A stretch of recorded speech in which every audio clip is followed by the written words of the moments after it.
Hey guys, welcome back to নতুন ব্লগে আপনাদের সবাইকে স্বাগত। আপনারা সবাই কেমন আছেন? আশা করি আপনারা সবাই অনেক অনেক ভালো আছেন, আর আমিও ভালো আছি আপনাদের ভালোবাসা এবং আশীর্বাদে। আর আমি আজকে কি দিয়ে খাওয়া দাওয়া করছি বলুন তো? আপনাদের সবার খাওয়া হয়ে গেছে নিশ্চিত, এখন বাজে 2:09 দুপুর, তো সেহেতু হয়তো সবার খাওয়া দাওয়া হয়ে গেছে। আর আমি আজকের রবিবাসরীয় দুপুরে খাচ্ছি, এটা কি দিলাম বলুন তো? ঘি ভাত খাওয়ার চিন্তা ভাবনা করলাম যে আজকে আমি ঘি দিয়ে ভাত খাবো। তো লবণ আর ঘি নিয়ে ভাত নিয়ে বসে পড়েছি। আর আমি এভাবে খেতে ভীষণ ভালোবাসি, শুধু লবণ দিয়েও ভাত খেয়ে নিতে পারি, কিন্তু ভাতটা একটু ভালো হতে হবে, এটাই। বিভৎস গরম। আপনারা কে কী দিয়ে খাওয়া দাওয়া করলেন আজকে রবিবাসরীয় দুপুরবেলায়? মধ্যাহ্নভোজ কী দিয়ে সারলেন?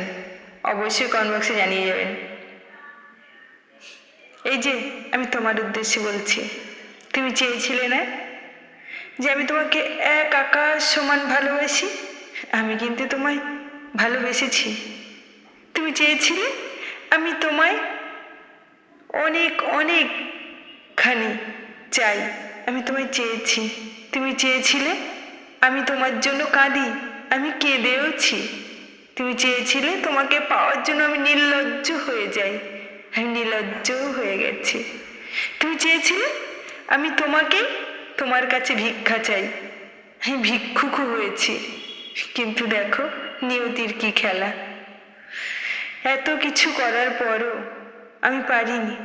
হ্যাঁ, এটাই সত্যি, আমি পারিনি তোমায় এত কিছুর পরেও আপন করে ধরে রাখতে।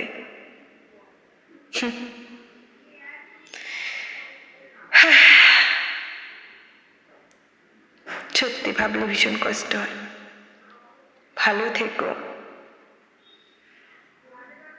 তো একটা কথাই বলবো সবার উদ্দেশ্যে, নিজের জন্য বাঁচুন, এই দুনিয়ায় কেউ কারো নয়।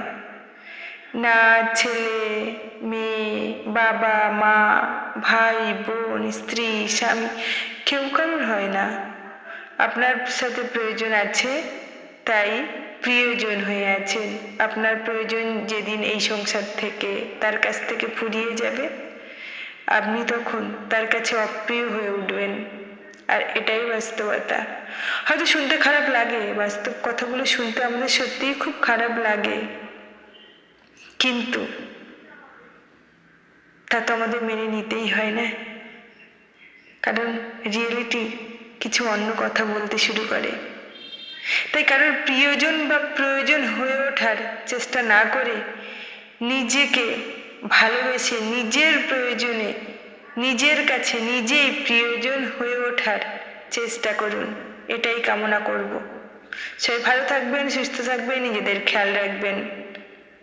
আর পারলে কমেন্ট বক্সে অবশ্যই জানিয়ে যাবেন আমি কি ঠিক বললাম। আপনাদের মতামত অবশ্যই কাম্য আমার জন্য।